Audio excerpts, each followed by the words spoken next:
On était accusés de déstabiliser la France à cause de notre couverture des Gilets jaunes. Mais attendez, c'était pas la Russie qui a lancé ce mouvement. L'ARCOM ne pouvait pas trouver une base légale pour l'interdire. Donc Ursula von der Leyen a imposé cette décision à la France. Je ne comprends pas comment on peut être sélectif sur la censure. S'il y a une censure, c'est une menace pour la liberté d'expression, c'est une menace pour tous les journalistes. Ils font de la infantilisation des Français et essaient de décider pour eux de quoi penser. Qui décide de quoi vous avez le droit d'entendre, de lire, et pourquoi cette censure ?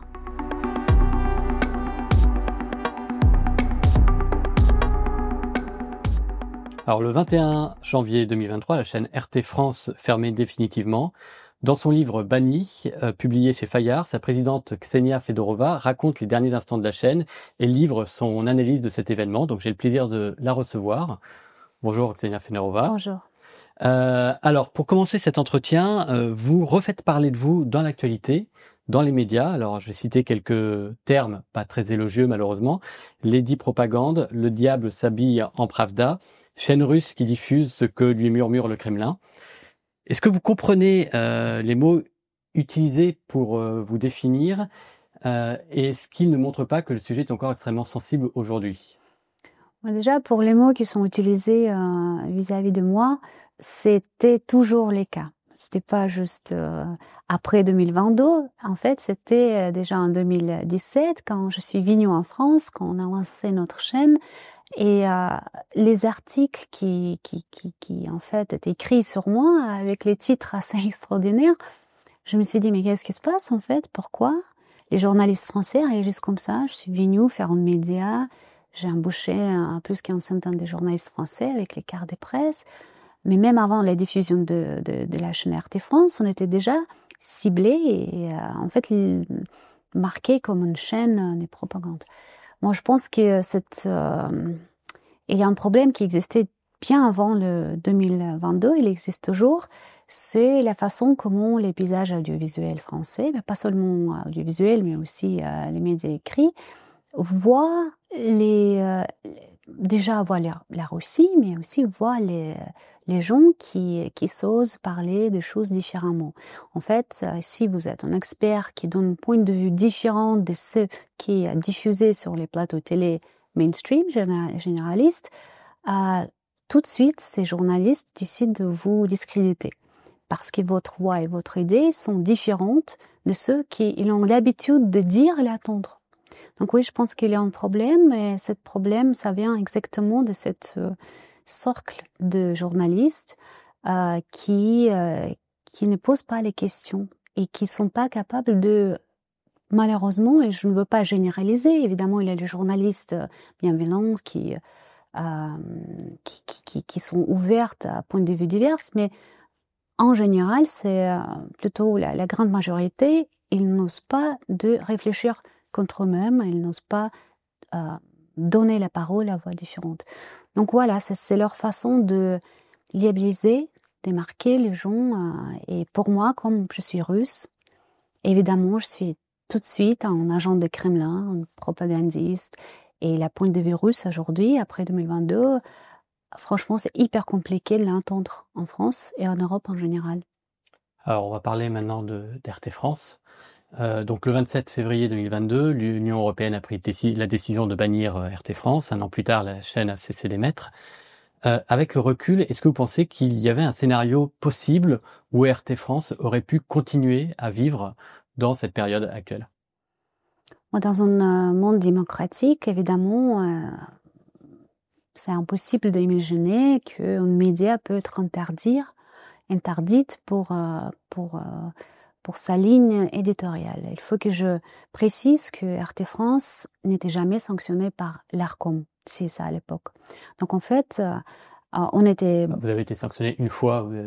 C'était une mise en demeure, ce n'était pas une sanction. Exact. Une mise en demeure qui était prononcée par l'ancien président de CSA à l'époque, Olivier Schramek, qui... à mon avis, c'était nécessaire pour la CSA de le faire parce que RT France a commencé à faire beaucoup de buzz, beaucoup de bruit, et en fait, il y a eu beaucoup d'appels d'interdire notre chaîne, et c'était son façon de montrer que on est sous surveillance. Mais cette mise en demeure était faite pour une erreur purement technique, qui n'avait rien à faire avec trucage des mots ou des traductions, rien.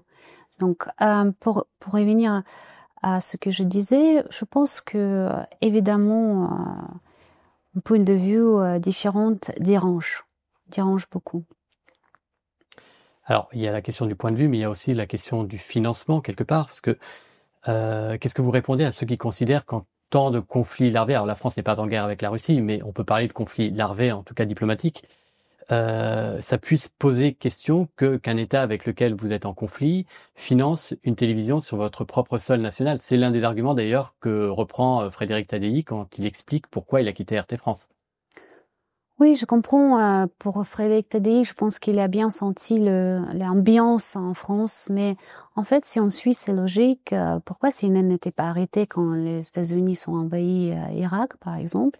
C'est en fait assez extraordinaire. Fermer un média, faire taire les journalistes qui puissent éventuellement donner la diversité de points de vue. Et je voudrais préciser encore une fois que on a toujours donné tous les points de vue. Donc, si vous regardez notre chaîne en 2022, en février, vous pouvez voir qu'on a donné la parole à l'OTAN, à Zelensky, aux États-Unis, à l'Union européenne. Évidemment, il y a aussi le point de vue de la Russie. Et je pense que c'est extrêmement important de voir tous les points de vue parce que finalement, vous savez, les spectateurs ne sont pas obligés de regarder. Mais ils doivent avoir le choix de décider pour eux-mêmes quelle chaîne ils veulent regarder, quel média ils veulent, quel journal ils veulent lire.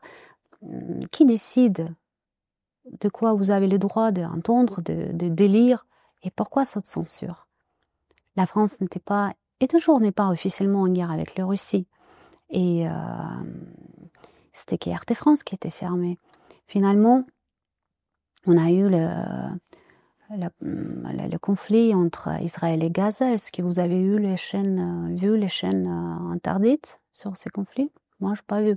Donc, je pense que c'est vraiment deux points de mesure. C'était et c'est pas par hasard que la chaîne a été interdite par l'Union européenne. Parce qu'en fait, en France, l'ARCOM ne pouvait pas trouver une base légale pour l'interdire. Donc, Ursula von der Leyen a fait ça avec sa décision, en fait, imposer cette décision à la France. Vous parliez des points de vue tout à l'heure, donc c'est intéressant parce que j'ai lu un article du 1er mars 2022 de France Info, de journalistes qui ont regardé pendant une journée votre chaîne, justement pour voir ce qu'il en était, et ils ont abouti à la conclusion, alors là je vais les citer, que ce n'était pas l'outil de propagande officielle grossière qu'on pouvait imaginer, mais, ont-ils ajouté, qu'il y avait peu de voix dissonantes parmi les invités, dont la plupart étaient pro-russes. Est-ce que vous partagez ce constat? Non, absolument pas, en fait. En fait, pas du tout. À un moment, on pouvait pas trouver les experts qui pouvaient nous parler de la point de vue russe. Parce que les experts avaient eu peur. Et en fait, ceux qui sont toujours venus sur les plateaux, je les trouve très courageux, qui pouvaient nous expliquer, en fait, pas seulement le point de vue de l'Occident, mais aussi le point de vue russe.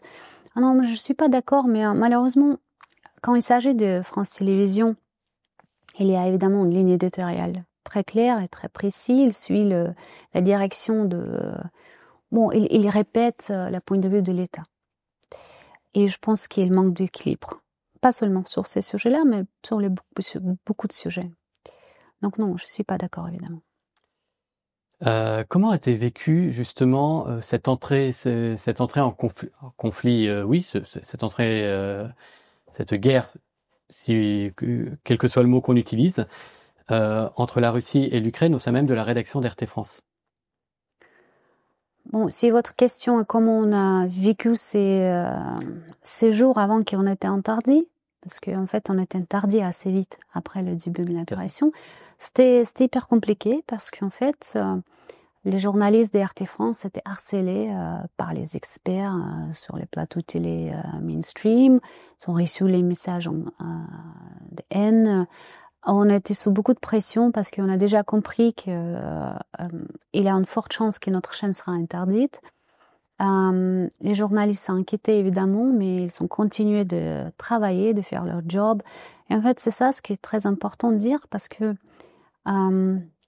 Il y a eu quelques-unes qui sont quittées. Vous avez mentionné Frédéric Tadei qui a fait son choix. Elle est quittée un jour avant le début de ces conflits.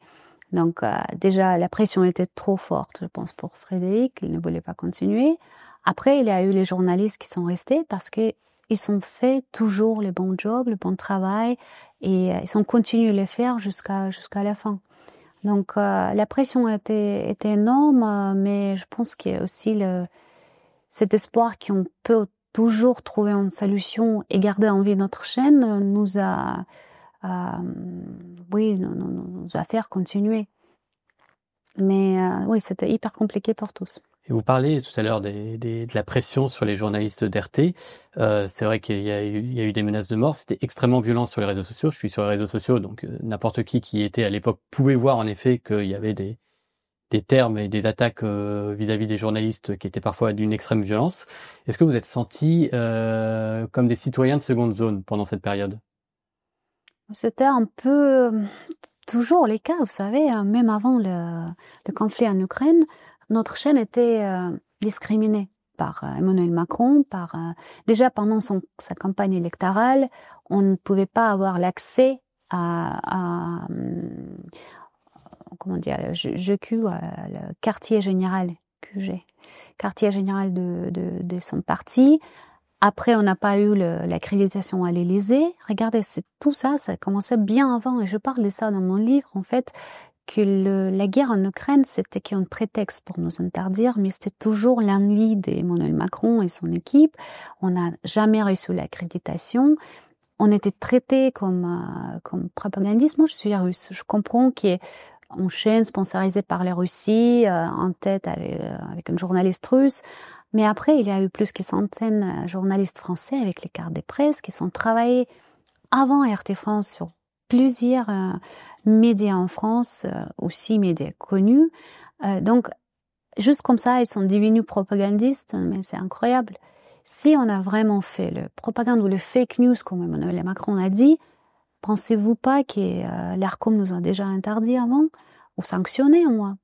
Donc, c'est ça le problématique. En fait, tout ce qui est autour RT France était un peu diabolisé par les experts, par les experts sur les réseaux sociaux, par les fact-checkers qui en fait ont outil On va y revenir tout à l'heure. On va y revenir, ok, avec plaisir. Donc, oui, ça, c'est bien commencé avant. Alors, on va aborder la question de l'Ukraine, parce que l'une des critiques qui revient souvent concernant votre média, justement, c'est la ligne à partir du moment où le conflit opposant l'Ukraine à la Russie a commencé, ou un petit peu avant en tout cas, notamment l'emploi du terme d'opération militaire au lieu de celui de guerre, ce qui explique d'ailleurs pourquoi j'étais embarrassé pour qualifier le conflit de guerre, parce que je sais que c'est un terme que vous ne reprenez pas forcément. Et encore une fois, l'une des critiques qu'on peut lire vous concernant, c'est une place plus importante accordée au narratif russe qu'à celui du narratif occidental. Comment vous vous situez dans ce débat? Écoutez, c'est intéressant parce que je vois qu'un narratif russe immédiatement pose des problèmes pour les journalistes mainstream. En tant que narratif de l'OTAN ou de l'Union européenne, pose aucun problème. Pour les journalistes, ce qui est important, c'est relayer tous les points de vue et parler de tous les narratifs. Et ce qu'on a fait chez RT France, encore une fois, c'est pas qui est le point de vue de la Russie, c'est toujours équilibré avec tous les points de vue présents. Donc, pour moi, et je pense que toutes ces accusations, ça vient juste pour nous décrédibiliser. Et les gens qui sont écrits ce genre de choses, les articles, de temps en temps, ils ne sont pas même regardés la chaîne. Et les experts qui a parlé de nous, jamais regardé les chaînes. En fait, je vois ça aussi avec mon livre, parce que le livre n'est pas encore sorti dans la librairie, mais j'ai déjà vu les gens qui appelaient de les interdire. Parce que dans leur tête, ils pensent que je suis absolument, si j'écris un livre, absolument, c'est pour parler de Poutine, de tout ce qui va mal en France.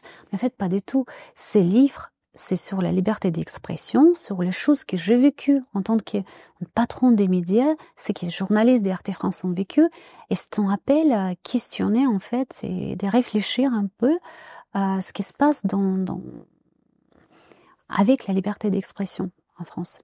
Si vous regardez ce qui a commencé par nous, aujourd'hui c'est aussi le cas des C8, qui il y a quelques gens étaient obligés d'arrêter la diffusion. Donc pour moi c'est que le début, et je l'ai dit déjà avant dans mes interviews anciennes, qui est la prochaine cible de cette censure. J'en reviens sur toujours l'Ukraine, parce que là je cite le livre, j'ai eu l'occasion moi de le lire avant qu'il ne sorte. Vous écrivez que l'opération spéciale que Vladimir Poutine allait déclencher, et vous mettez entre guillemets l'invasion de l'Ukraine comme les Occidentaux s'empresseront de la requalifier. Alors ça c'est une phrase qui m'intéresse parce que est-ce que vous ne pensez pas qu'elle puisse mettre mal à l'aise des personnes qui considèrent que quand un État envahit un autre État, il s'agit bien d'une invasion?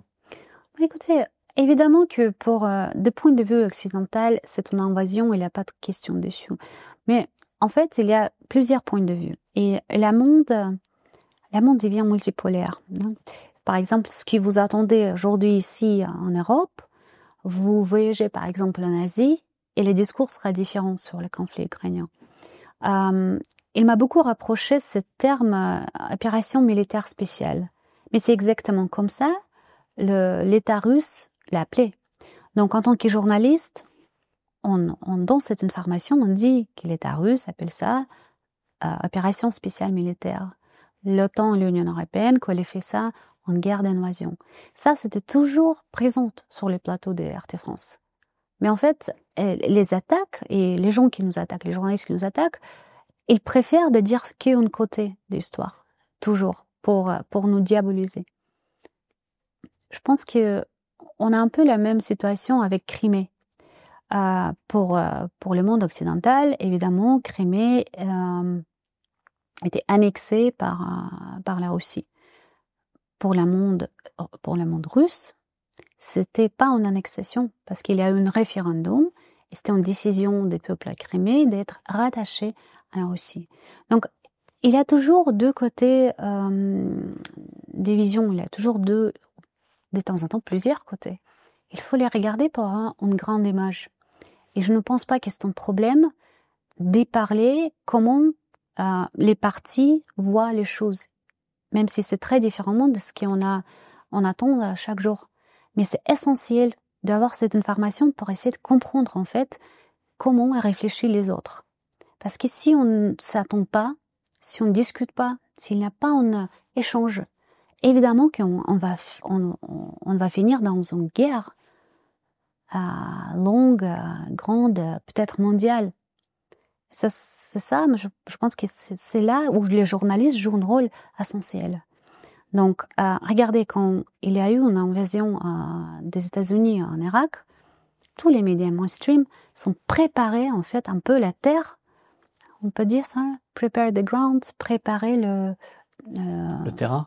Le terrain, voilà, merci, pour que les Américains acceptent cette idée de cette guerre. On a eu les mensonges à l'ONU, on a appris après qu'il n'y a pas eu le Weapons of Mass Destruction. Donc, le rôle des médias... d'armes de destruction massive, voilà. Merci. Donc, le rôle des médias est très important.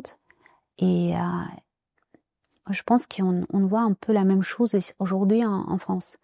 Parce que c'est évidemment après des récents échanges entre Zelensky et Trump et les discours des dirigeants européens, on voit que ce qui est intéressant déjà, que les États-Unis veulent arrêter la guerre. En revanche, l'Europe n'est pas prête et veut continuer. Et les médias européens, et surtout en France, en général, bon, pas tous, mais beaucoup, continuent à parler des mêmes discours des dirigeants européens, sans même donner la parole un peu à players majeurs qui pensent différemment. C'est très dangereux. Dans ce livre, vous êtes assez critique vis-à-vis de la France, de l'Union européenne, on l'a dit, et sur certains sujets tout à fait à juste titre.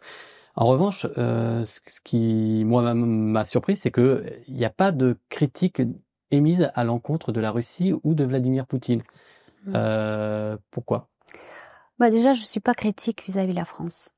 J'aime beaucoup votre pays, je pense que c'est magnifique, j'aime beaucoup votre culture, j'aime beaucoup votre langue, même si je ne le maîtrise pas assez bien, mais peut-être un jour.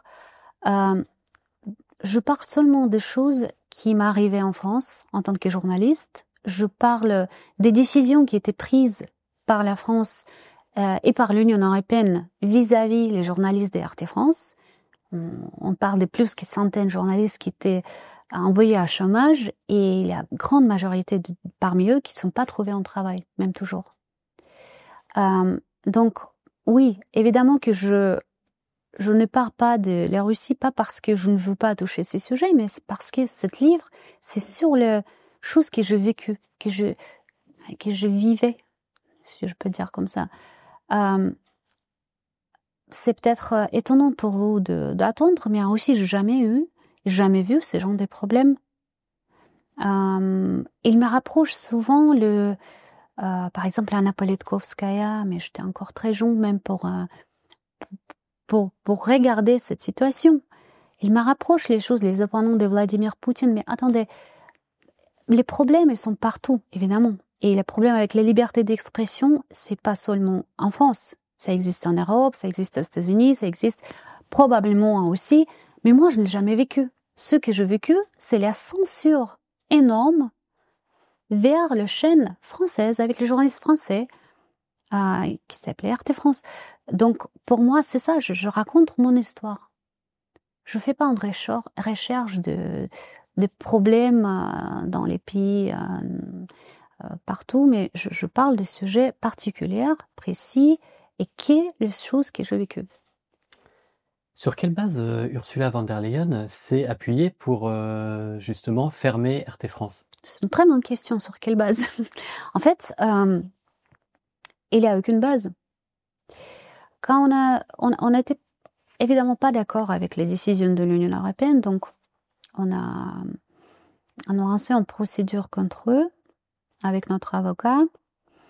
Et ce que je veux, c'est en fait, l'Union européenne ne pouvait pas nous donner, pouvait pas présenter les exemples de propagande ou les exemples de fake news qui sont faits. Ils ont parlé beaucoup de la Russie, des médias russes en général. Ils sont mélangés un peu tout. Ils sont mélangés en RT, Sputnik, RT en anglais, en arabe. En fait, on a parlé des RT France. Donc jamais on a été présenté une raison pourquoi on était arrêté. Et ce que j'ai entendu, et pour moi, je pense que c'est ça la raison, l'Union européenne a dit que c'était essentiel d'arrêter RT France dans les moments où l'opinion des Européennes était en train de se former sur le conflit en Ukraine. Donc c'était fait dans une façon préventive. C'était lié au cadre des sanctions, ils l'ont justifié si je ne m'abuse. Non, en fait, ils ont mis les sanctions sur RT France en 2022 et c'était l'interdiction de diffusion à l'Union européenne, mais ils sont pas encore fermé la chaîne, donc ils sont interdits la diffusion, mais on s'est dit, ok, on peut continuer à travailler et diffuser dehors de l'Union européenne, dans les pays francophones, en Afrique, par exemple en Suisse, ce qui est toujours le cas, RT n'est pas interdite, même si c'est un pays qui est dans le continent européen. Donc, on s'est dit, ok, on va essayer de un peu regarder vers une autre direction, parce que je voulais sauver le chaîne qu'on a créé ensemble, parce que je pensais que c'était injuste de fermer une chaîne à cause de ces conflits qui un jour va se terminer. Et cette absence de base légale sur laquelle s'appuyer pour justifier cette décision, est-ce que vous comprenez l'absence de critique de la part de ceux qui revendiquent l'état de droit et la liberté d'expression, justement? Vous n'avez pas été défendu, très clairement, d'un point de vue médiatique, alors que pour autant, il n'y avait pas de base légale. Et encore une fois, ça posait des questions de liberté d'expression. Vous parliez de C8, on a un peu le même problème avec C8, à toute proportion gardée. Vous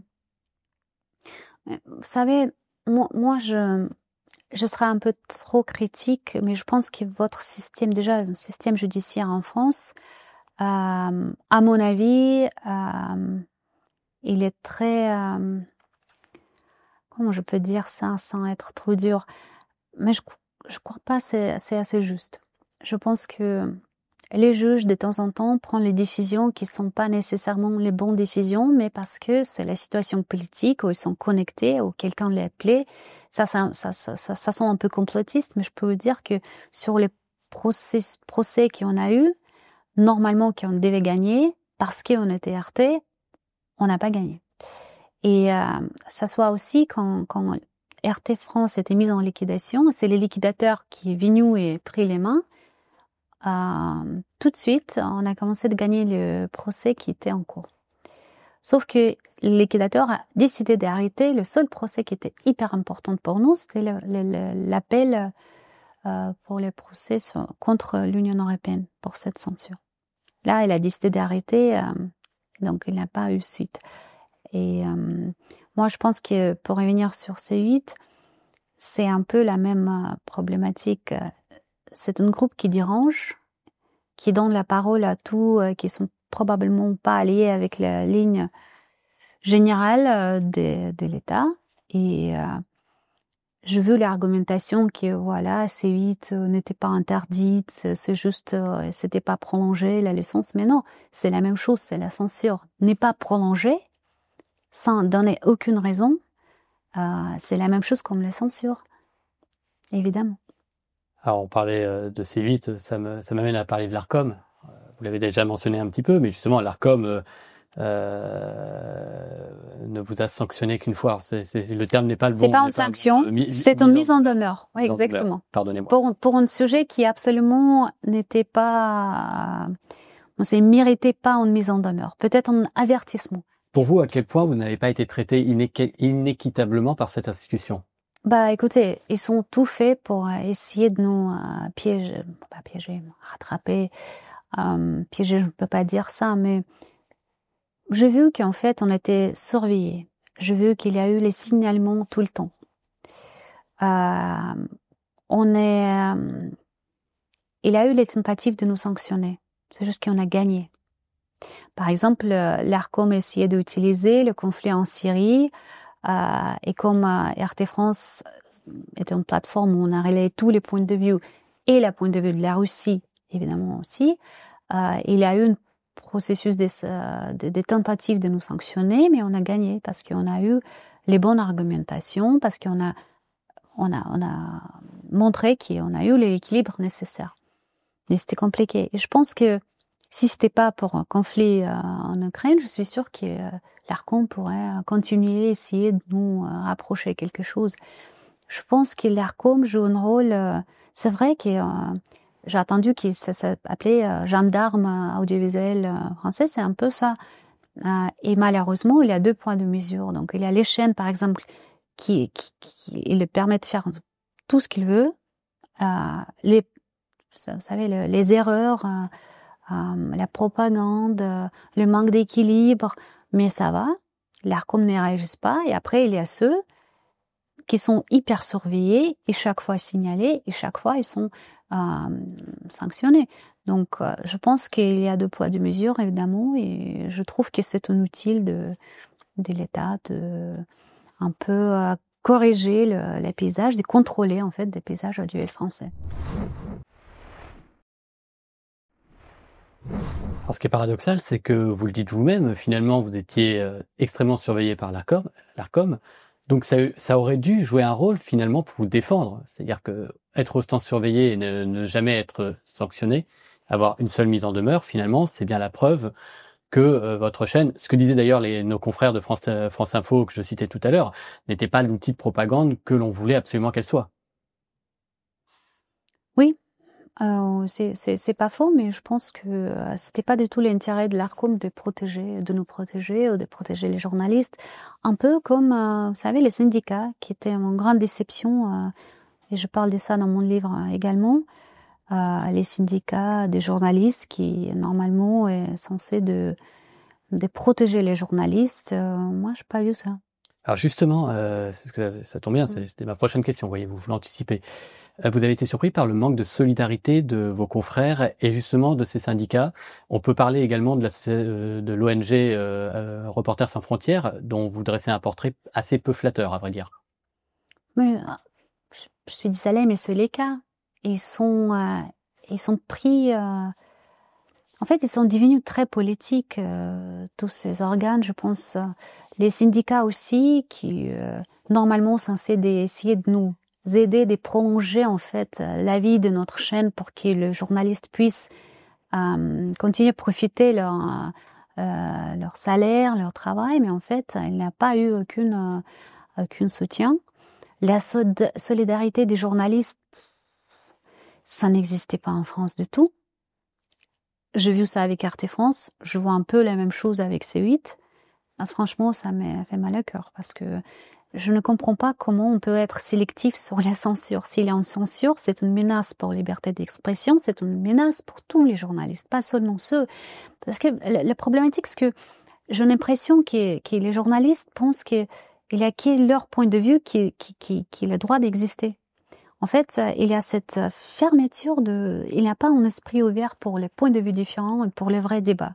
Ce qui m'étonne énormément parce que quand je suis venue en France, j'ai toujours vu la France comme la liberté d'expression, la France de toutes libertés, en fait, les débats profonds, et ça n'existait pas. C'est incroyable. Et donc, ce qui se passe aujourd'hui avec Canal+, c'est un peu ça, parce que c'est le seul groupe qui s'ose de poser un peu la ligne de la narrative générale, et tout de suite, il a des problèmes. Donc, solidarité, ça n'existait pas. Et RSF, écoutez, ils sont hyper sélectifs.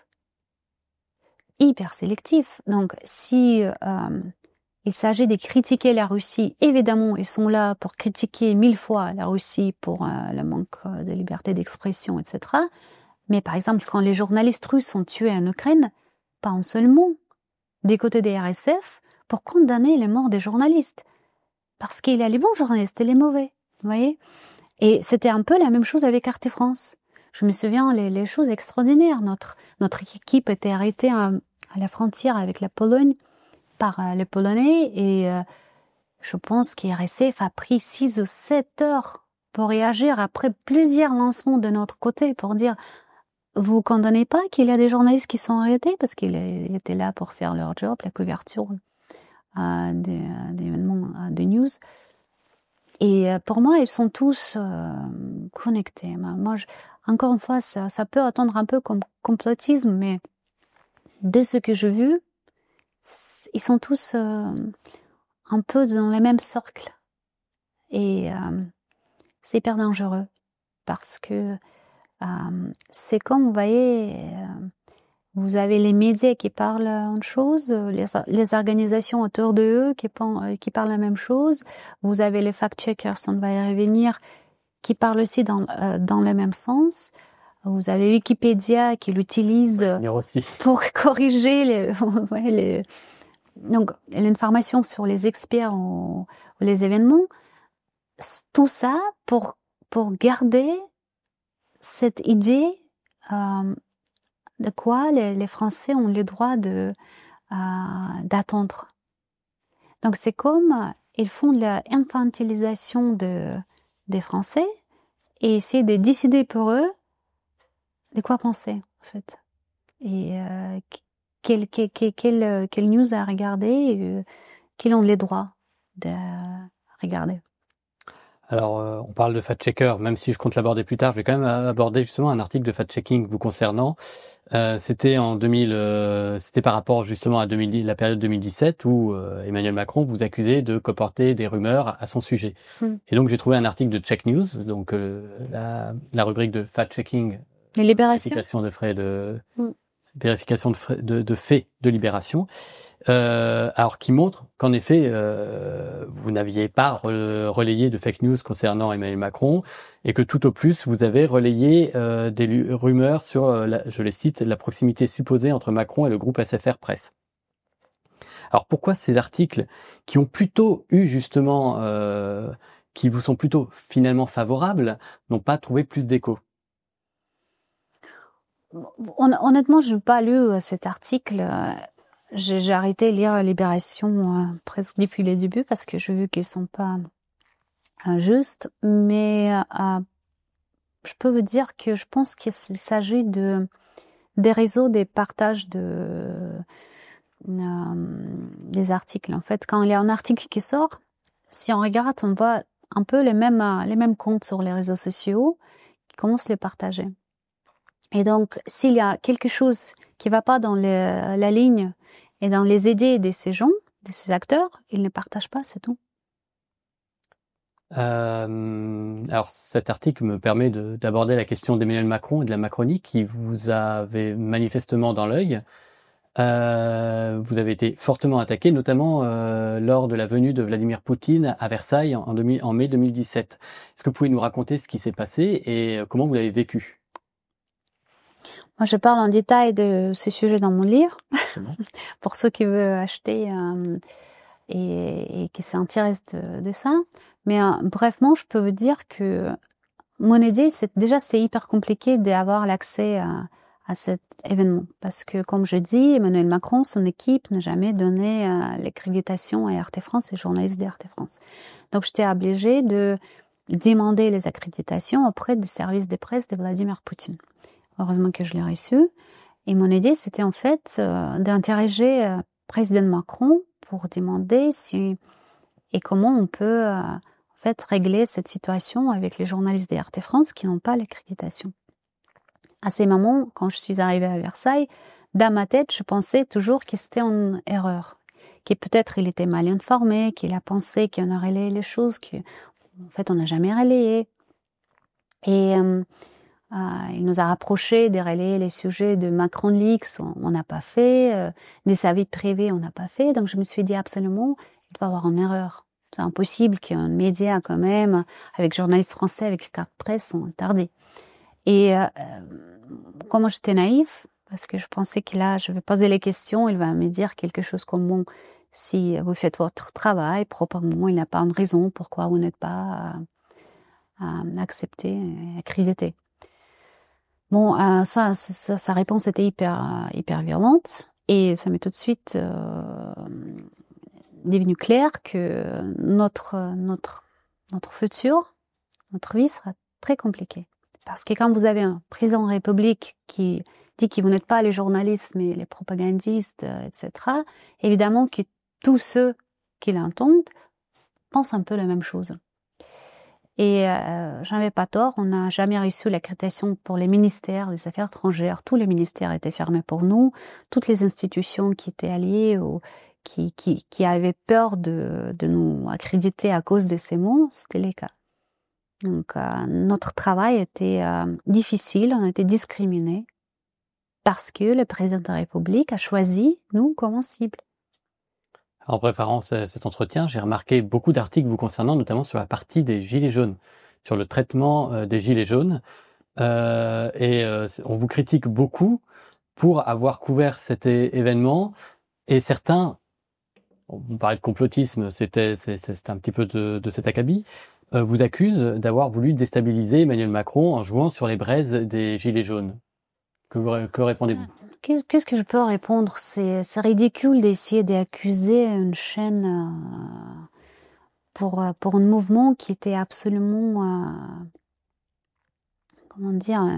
naturel, qui diminue jusqu'à... Les Français essayaient de se faire attendre. Et les médias français, en général, ne voulaient pas donner la parole à ce mouvement.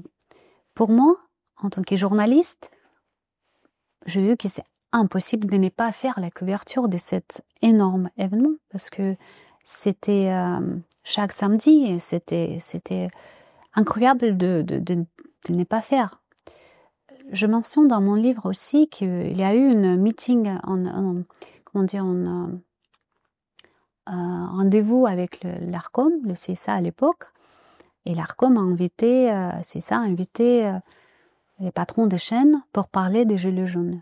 Et en fait, le message qui était envoyé par le président de l'ARCOM, le CSA à l'époque, c'était il faut calmer les jeux. Et moi, j'étais étonnée parce que on rapproche à la Russie cette façon de censure, des directions médias, il faut parler de ça, il faut pas parler de ça, mais moi, j'étais la témoin, de ces rendez-vous où le président de l'Arcom a essayé de donner la direction, comment il faut faire la couverture des Gilets jaunes. Évidemment qu'on n'a rien fait qu'est notre travail. On était sur les terrains chaque samedi, on a fait la diffusion des directs, la couverture en direct, on a invité les experts sur le plateau et aussi les représentants de mouvements, les Gilets jaunes. Donc on a fait ce que chaque journaliste devait faire. C'est ça, inviter les patrons des chaînes pour parler des Gilets jaunes. Et en fait, le message qui était envoyé par le président de l'Arcom, c'est ça à l'époque, c'était « il faut calmer les jeux ». On était accusés de déstabiliser la France à cause de notre couverture des Gilets jaunes. Mais attendez, c'était pas la Russie qui a lancé ce mouvement, et c'est hyper dangereux. Et cette autocensure, je pense que c'était un peu ça avec les Gilets jaunes. Je pense que les journalistes ont un peu oublié comment il faut faire le travail. Je pense qu'il faut avoir plus de transparence sur tout ça.